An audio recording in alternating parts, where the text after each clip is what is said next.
todo,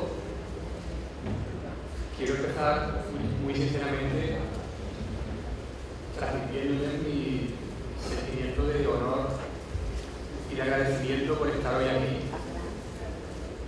debido sobre todo a la generosa confianza del doctor Jorge Botero, que me permite con asiduidad visitar este hermoso país. Bien, dicho esto, la charla que hoy me trae aquí es hablar del seguro como mecanismo de distribución de riesgo y sobre todo plantearnos las posibilidades en cuanto a las alternativas y a su eficacia. El plan previsto lo tienen ustedes ahí reflejado y un poco ambicioso.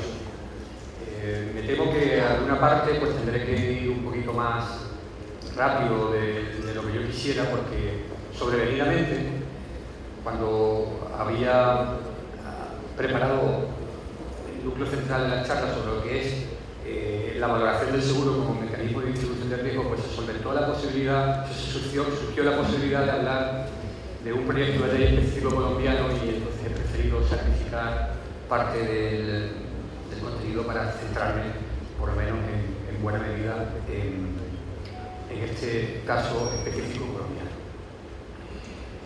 Bien, quizás sea una temeridad concretamente en este foro partir de un hecho tan perogruesco, tan evidente como decir que las personas y los bienes están sometidos a los riesgos. Decirlo aquí, digo, es una verdadera temeridad. Lo que pasa es que si lo analizamos desde una perspectiva histórica, esto puede tener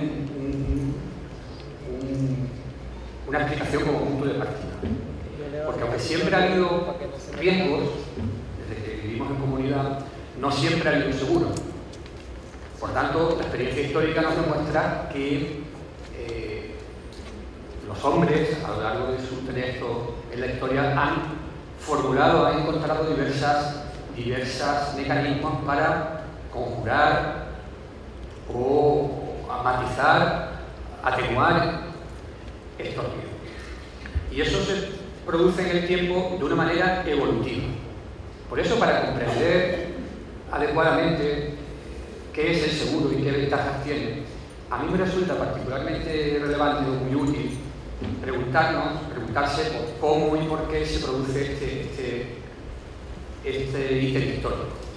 Y esto no obedece a un simple afán erudito de tener mucha información en la cabeza, sino, insisto, porque eso nos va a permitir comprender la esencia del seguro como mecanismo distributivo de los riesgos y sus ventajas e inconvenientes respecto a otros medios alternativos, que es en definitiva lo que nos trae aquí.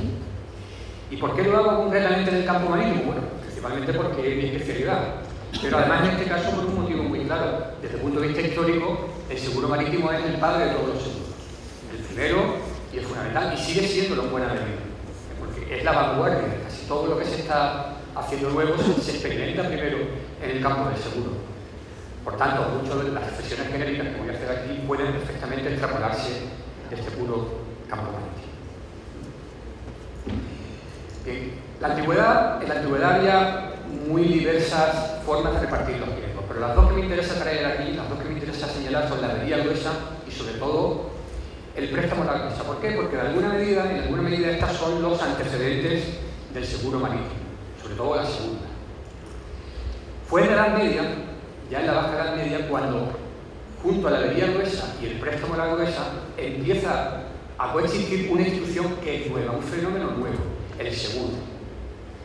Y siguiendo el ítem histórico, ocurre que la avería empieza a atenuar su importancia, casi a desaparecer, aunque esto tiene matices, y sobre todo el préstamo a la gruesa desaparece. ¿Qué conclusión sacamos de esto? Pues que las formas de distribución de riesgo van evolucionando, van perfeccionándose, y unas aparecen nuevas y otras desaparecen. Voy a analizar muy brevemente la avería gruesa y el préstamo a la gruesa. Las dos tienen un origen antiquísimo.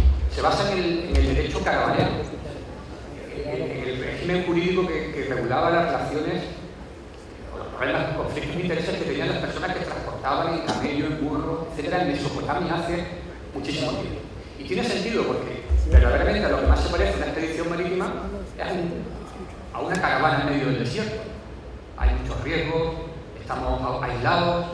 Por tanto, buena parte de los precedentes del derecho marítimo es el derecho mesopotámico que pasa después al derecho fenicio, de uno de los dos tenemos apenas evidencia, y después al derecho griego y al derecho romano, que ahí sí tenemos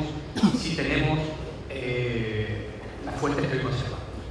Bueno, ¿y qué ocurría en el derecho caravanero? Algo muy sencillo. Si había 10 burros que iban en la caravana, pues había un acuerdo jurídico, en virtud del cual si uno de los burros se perdía o se moría o lo robaban, los demás dueños de los burros contribuían a indemnizar al dueño del burro que había muerto. Pues bien, básicamente eso es lo que pasa con la veguería gruesa. Como no he encontrado una foto de época, tengo que utilizar un portacontenedores. Imaginémonos, bueno, que esto en vez de ser un portacontenedores escorado, pues es un buque de la época. Tenemos aquí una escora, todo se puede perder. Si nosotros tiramos varias de estas cajitas, pensemos que pueden ser contenedores o balas de algodón o lo que sea. A lo mejor el conjunto de los intereses de aquí se salva. Pues bien, la realidad gruesa consiste en que los dueños de las cosas salvadas tienen que contribuir a indemnizar a los dueños de las mercancías que se han perdido o han venido del barco en su caso. Esto es la realidad gruesa que sigue existiendo hoy, es un mecanismo de distribución del riesgo, una mutualidad, pero que en buena medida ha sido sustituida por el seguro. ¿Cuál es la otra? Y la otra es el préstamo a la gruesa, también muy antiguo. Tenemos evidencias aquí sí ya del Código de Hammurabi, también del tráfico caravanero, y que a nosotros nos llegan evidencias sobre todo por los discursos de Demóstenes. Aparece sobre todo en Atenas y ligado al comercio del grano. ¿Y por qué tiene una enorme relevancia histórica para el seguro? Porque hay un acuerdo generalizado en que esto es el antecedente del seguro moderno. Antes de que hubiera el seguro ya existía algo que cumplía un mecanismo, que cumplía una función semejante. Distribuir y conjurar bienes, aunque también se ha usado como medio de financiación y como medio de eludir la usura. Y nos ha llegado el Código de Comercio, el Código de Comercio colombiano sigue existiendo, el Código de Comercio español ha estado vigente hasta el 25 de septiembre pasado, que fue derogado, pero una institución milenaria. ¿Por qué? Porque pasó al derecho romano, al digesto y después a los códigos de comercio decimonónicos. ¿Cuál es su estructura? Es relativamente simple. Un prestamista profesional, normalmente un mercader que tiene su negocio en el campo marítimo, financia una aventura marítima poniendo el capital. Nombra un sobrecargo para que vaya en esta expedición. Y esa cantidad que prestaba quedaba garantizada con el buque y su carga. ¿Quién recibía el capital? Pues el prestatario, que es un armador que generalmente viaja con el buque y que asume la obligación de devolver el crédito, devolverlo con un tipo de interés altísimo. Según las evidencias que tenemos, oscila entre el 12,5% y el 30%, pero podría ser mucho más. Y además que se devenga no por año, sino por viaje, bien de ida o bien de ida y vuelta. Y según los peligros corridos, no es lo mismo unas aguas que otras, no es lo mismo un tráfico que otro. ¿Y cuál es su particularidad? El hecho de que si el buque llegaba a destino, si la expedición iba bien, el capital había que devolverlo. Pero si el buque o la carga se pierde, no hay obligación de devolver nada. Bueno, es un mecanismo tosco, un mecanismo primitivo, pero en definitiva es un mecanismo de aseguramiento. Se están cubriendo unos riesgos. ¿Cuándo aparece el seguro como mecanismo alternativo de distribución de estos riesgos? Bien, esto se produce tal como hoy lo conocemos en la evidencia documental de que disponemos en las ciudades italianas del Mediterráneo. Hasta el momento que yo preparé estas notas, el documento más antiguo que se conoce es de Génova de 1336, el reaseguro poco después, pero continuamente van apareciendo nuevos documentos. O sea, lo que es evidente es que esto es una realidad anterior al documento que tenemos. No muy anterior, pero en definitiva, esto aparece en un contexto concreto que es la Baja Edad Media y sobre todo en las ciudades mercantiles italianas. ¿Y qué evidencian estos primeros documentos? Todavía formas muy primitivas, muy empíricas de seguro, que van siendo sustituidas progresivamente por documentos, por instrumentos más depurados y más científicos. Pues que se produce una clara evolución de tipo técnico, una perfección técnica, y que conforme el seguro se va perfeccionando desde el punto de vista estrictamente técnico, el préstamo a la gruesa, que es, digamos, su antecedente, empieza consecutivamente a dejar de usarse. De manera que hay argumentos efectivamente claros para decir que el seguro es un descendiente más evolucionado, un descendiente perfeccionado de el préstamo a la gruesa. Siendo uno, digamos, el padre y otro el hijo, o uno el antecedente y otro la consecuencia, desde el punto de vista abstracto, lo más relevante para comprender bien qué es el seguro es preguntarnos cuáles son los principios innovadores propios del seguro respecto a las instituciones anteriores. Porque en esos principios son claramente los tres que ustedes tienen ahí, que siguen siendo válidos todavía hoy. El seguro se estructura económicamente sobre el principio de la mutualidad. Es una manifestación de solidaridad entre todos los sujetos sometidos al mismo riesgo. Porque se basa en la cobertura recíproca de múltiples economías individuales afectadas por los mismos riesgos. Esto es algo nuevo que anteriormente no existía. En segundo lugar, también algo completamente innovador. Opera a través de formas contractuales o societarias. Todavía hoy tenemos esas mismas formas bien mutuales o contractuales. Y van dirigidas, cualquiera que sea el mecanismo que se utilice, a constituir un fondo común integrado por aportaciones pecuniarias que buscan constituir un patrimonio solvente diferente al de cada uno de los sujetos afectados por el riesgo. Pero sobre todo, el rasgo característico que distingue al seguro de todo lo que había ocurrido anteriormente es que ahora se explota racionalmente, conforme a unos criterios técnicos y empresariales. Es decir, el seguro es un patrimonio que se gestiona de una forma, primero, empresarial, de una manera muy característica. Y sobre esto no me voy a extender porque ustedes saben esto mejor que yo. Por una figura que es nueva, que es el empresario asegurador. Y también desde el punto de vista técnico con un segundo criterio, y es que se aplica a la gestión empresarial del patrimonio unos principios estadísticos, puramente matemáticos, la ley de los grandes números, la estadística, y con eso nace algo que ustedes también conocen, que es la técnica actuarial. Y esto es lo que caracteriza básicamente a la institución del seguro como algo distinto. Hasta ahora, ¿qué sabemos? Sabemos que las fórmulas, las posibilidades para redistribuir los riesgos son distintas, que no siempre han sido las mismas, y automáticamente desde el punto de vista intelectual se plantea una pregunta, y es ¿cuál es mejor? ¿O hay alternativas al aseguramiento? Y en eso es lo que me llevaba a intentar hablarles aquí sobre todo de la valoración del seguro como mecanismo de distribución de riesgo. Desde mi punto de vista, esto se puede analizar con tres factores. Su eficiencia económica, o sea, por qué el seguro es desde el punto de vista estrictamente económico algo que es una buena idea, por decirlo de los términos más sencillos. Su eficacia siniestral, qué posibilidades, qué virtudes tienes como mecanismo para prevenir la ocurrencia de accidentes, para motivar socialmente que los riesgos que asumen los particulares y las sociedades en sí sean menores. Y es un mecanismo solvente, principalmente por dos motivos: por la existencia de una institución paralela que es el reaseguro, que no voy a explicar aquí porque ustedes la conocen bien, y por mecanismos nuevos que han aparecido mucho más recientemente tendentes a garantizar esta solvencia, que son concretamente los consorcios de compensaciones. Digamos, no es polémico. Podremos matizar alguna de estas afirmaciones, pero normalmente esto es algo que la generalidad de los que se dedican a esto consideran que está fuera de discusión.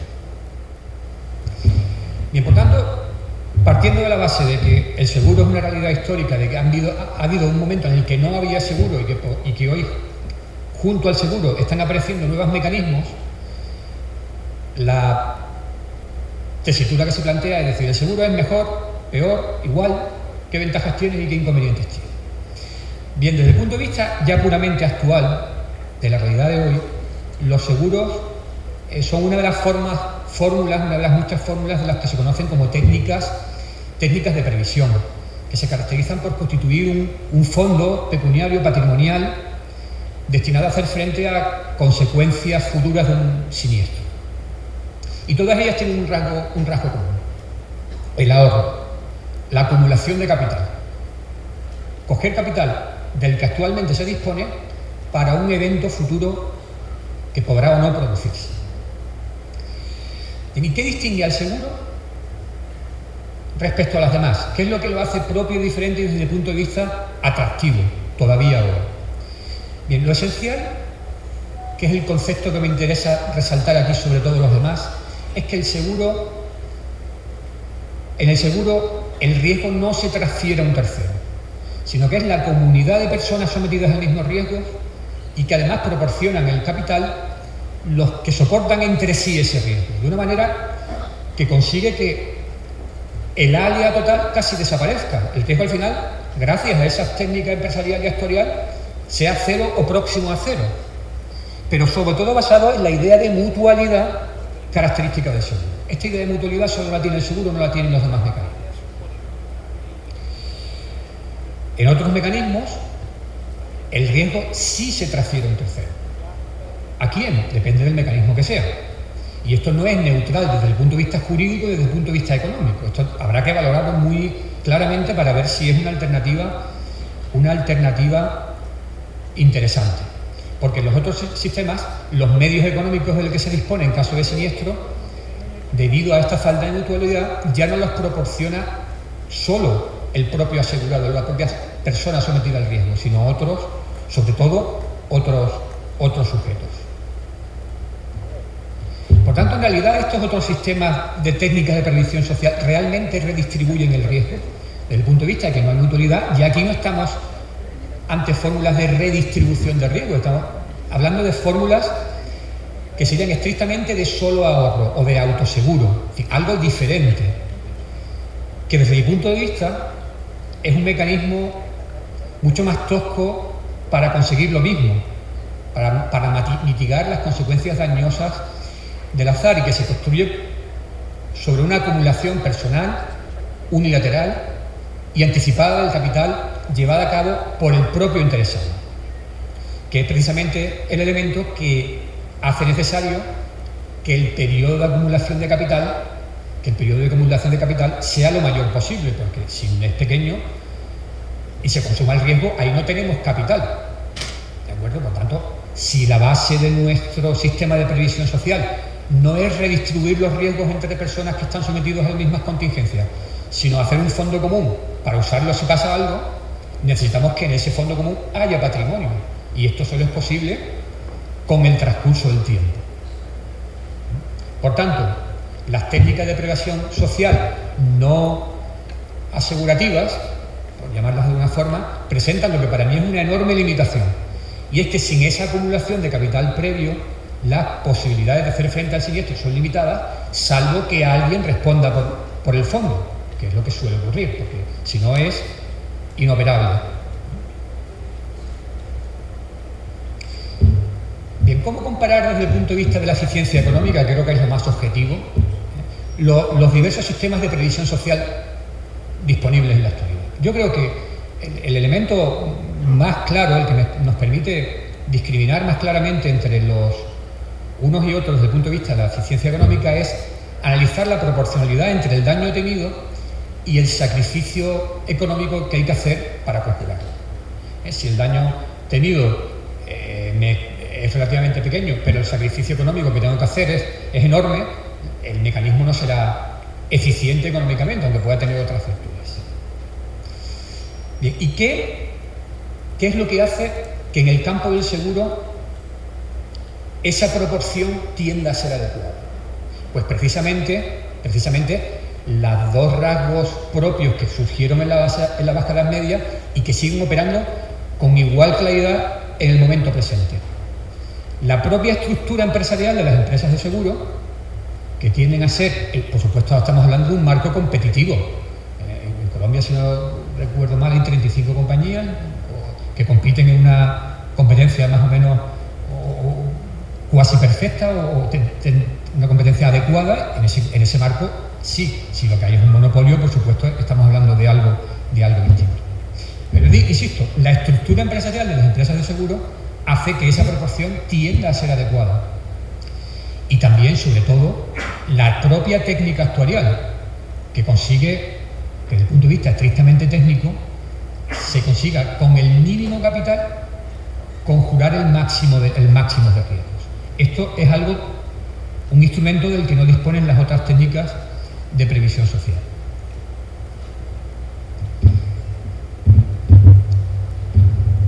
Bien, pasamos entonces ahora ya a ver concretamente el caso específico del proyecto de ley del 2014 sobre las empresas de construcción, que ustedes conocen.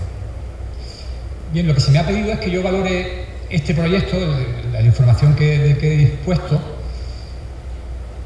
en el terreno jurídico-económico. Y si no he entendido mal, si no ustedes me corrigen, se barajan básicamente dos alternativas. Una, que es la posibilidad de instaurar un sistema de seguro obligatorio, y otra, que es la posibilidad de instaurar un fondo especial con finalidad de garantía. Es decir, un seguro obligatorio según técnicas actuariales con los mecanismos que les acabo de describir un tanto rápidamente, o una alternativa que sí es una técnica de previsión social, pero basada en el puro ahorro, en el autoseguro y por tanto en la no transferencia de riesgo, no en la idea de mutualidad.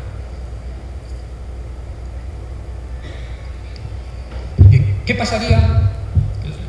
El ejercicio intelectual que yo he querido hacer es preguntarme ¿qué pasaría si optamos por una y qué pasaría si optamos por la otra? ¿En qué creo yo que pasaría si optamos por el fondo especial con finalidad de garantía? Yo creo que automáticamente lo que se produciría es una transferencia de los riesgos del conjunto de los asegurados al Estado. Porque, digamos, eso es como una hucha que hay que llenar, y hay que llenar en el tiempo, pero si se van consumando los siniestros en tiempo real, desde el principio hay una tasa de siniestros que se van a consumar. Y esa hucha estará todavía vacía, sin el aval del Estado. Por tanto, el efecto económico, ¿cuál sería? Que los riesgos que con el mecanismo del seguro soportaban un conjunto de ciudadanos sometidos a los mismos riesgos, ahora está soportando el conjunto de los ciudadanos.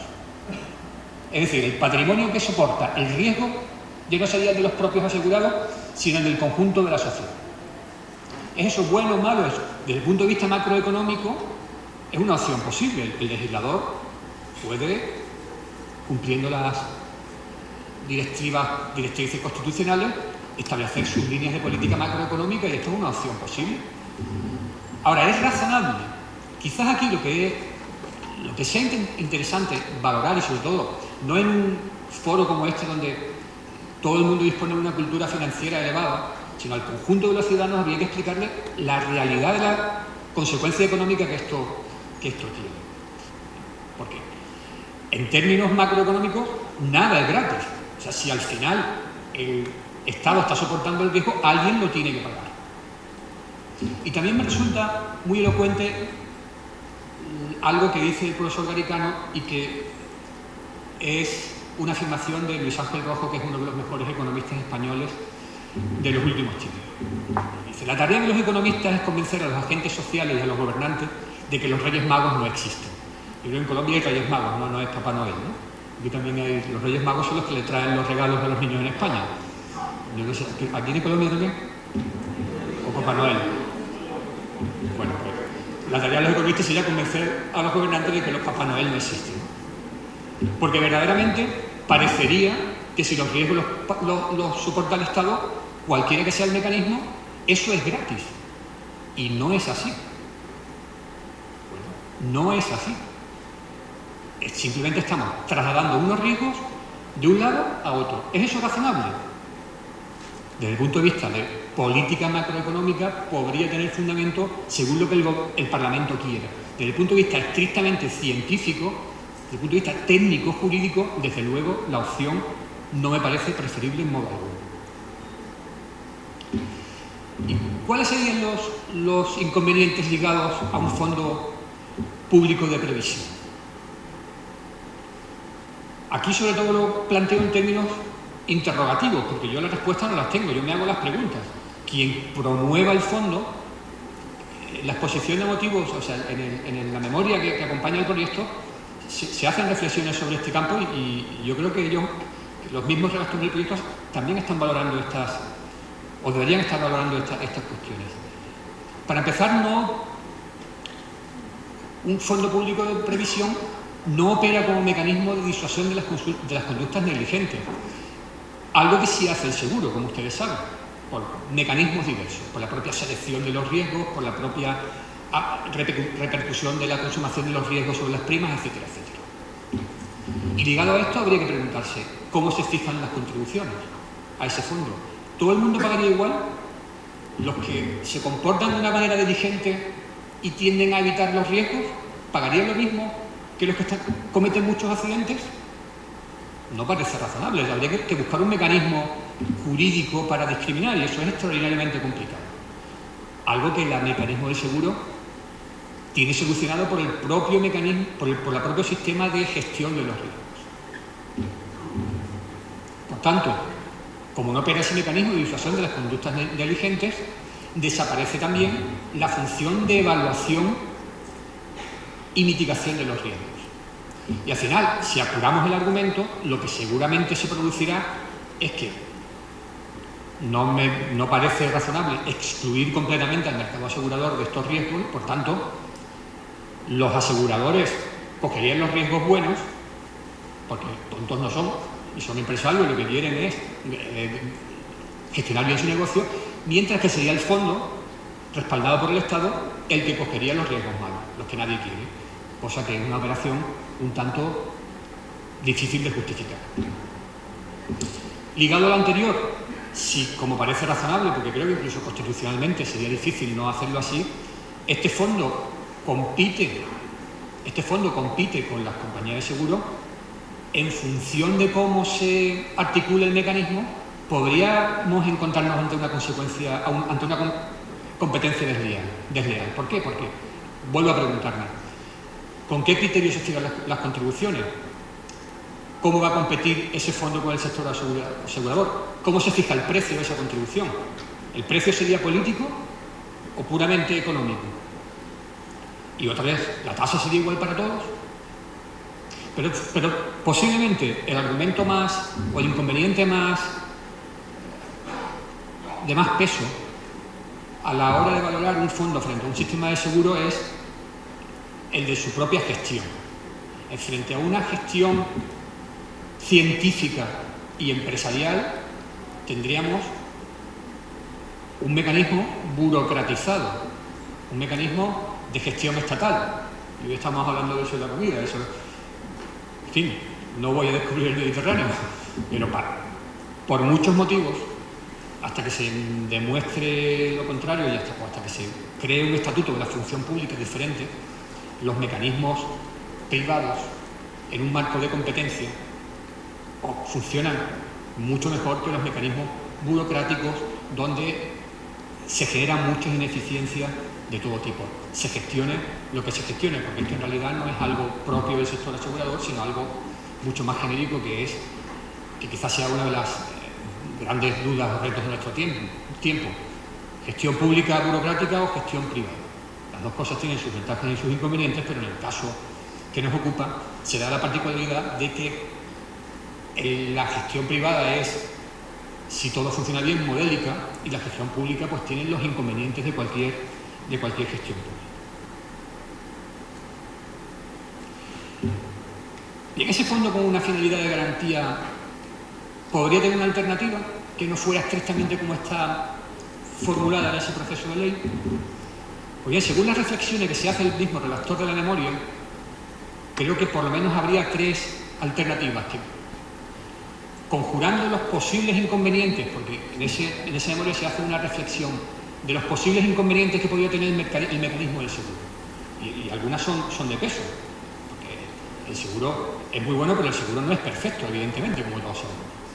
Pues bien, había alternativas que podrían conseguir lo mismo, podrían conjurar esos defectos sin los enormes inconvenientes ligados a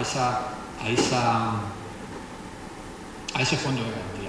Primero sería la creación de un consorcio de compensación de seguros, bien genérico, bien específico. Esto es algo que en Europa funciona bastante bien. En España es el mecanismo que yo conozco mejor, y este consorcio de compensación podría operar con carácter subsidiario e incluso como asegurador directo, y con eso se conseguiría rellenar las posibles fallas, las posibles lagunas que con los puros mecanismos de la economía de mercado, del mercado asegurador, no pudieran quedar cubiertos. Porque lo que se plantea el redactor del proyecto es decir, ¿y qué ocurre si hay algún tipo de riesgo que ninguna compañía de seguros quiera cubrir? Bien, es un argumento de peso. Esta sería una posible alternativa. Otra posible alternativa para llegar a esas lagunas sería que el propio ejecutivo, el aparato estatal, llenase esa laguna por una compañía de seguro, alguna de las que tenga, o con una compañía de seguro creada ad hoc, porque no se trata de que aquí necesariamente tenga que optarse por una gestión o por un capital privado frente a un capital público. Aquí lo que se está hablando es del mecanismo de gestión del riesgo. Bueno, sería una compañía pública que podría hacer una labor muy buena, pero si operara con los criterios de una compañía de seguros. ¿Eso sería posible hacerse en un sector concreto? Sería perfectamente posible, solo habría que articular. Bien, estas son habría algunas cuestiones más que podrían comentarse, pero estos serían algunos de los posibles inconvenientes del sistema del fondo. Ahora, ¿cuál es la que yo creo que sería la alternativa preferible para regular ese sector que evidentemente, a raíz de los accidentes que, aquí en todas partes, es un sector con una gran incidencia social que causa gran escándalo en la opinión pública, es decir, que necesita una solución esa gestión del riesgo? Pues bien, desde mi punto de vista, comparando otros sectores semejantes, no iguales, el mecanismo preferible, no óptimo, porque mecanismo óptimo no hay ninguno, sería un sistema de responsabilidad objetiva y limitada, con un seguro obligatorio para el constructor y donde se reconociera la acción directa del perjudicado contra el constructor. Esto ya existe en el campo por ejemplo, de los transportes de hidrocarburos, de transporte marítimo de mercancías, del derecho aéreo, el convenio de Montreal sobre el transporte aéreo. Esto no había que inventar nada. ¿Por qué me parece muy importante la responsabilidad objetiva? Mucho más importante que todo lo demás. Pues porque en este tipo de siniestros, indagar sobre las causalidades es tremendamente difícil. ¿Por qué se llama difícil? A veces está claro, otras veces no se sabe. ¿Cómo conjugamos eso? Responsabilidad objetiva. El edificio se cae y hay que pagar. Y además, ¿quién paga? Paga el asegurador. Y esto, una vez que el mercado lo digiera, es un coste de producción más. Y además un coste de producción que, si se gestiona eficientemente, puede ser porcentualmente muy pequeño. Porque, por ponerle sin entrar en cifras, lo que paga un contenedor que viene de Shanghái proporcionalmente respecto a la mercancía que trae es irrisorio. Es nada. Y funciona como un mecanismo así. ¿Por qué? Porque el mecanismo hace que sea muy eficiente y muy barato. Por tanto, esto perfectamente podría ocurrir aquí también. Y preguntarnos entonces quién es responsable. ¿Y por qué limitada? Pues, necesariamente, si la responsabilidad objetiva tiene que ser limitada. Una responsabilidad objetiva e ilimitada es inasegurable. Porque el sistema, para que funcione, tiene que ser una responsabilidad limitada. Me consta, porque vengo como hemos venido otras veces, y que sobre todo en estas latitudes, los mecanismos de responsabilidad limitada despiertan muchas reticencias. Y no entiendo por qué, porque ¿de qué me sirve tener un deudor que responda ilimitadamente si no es solvente.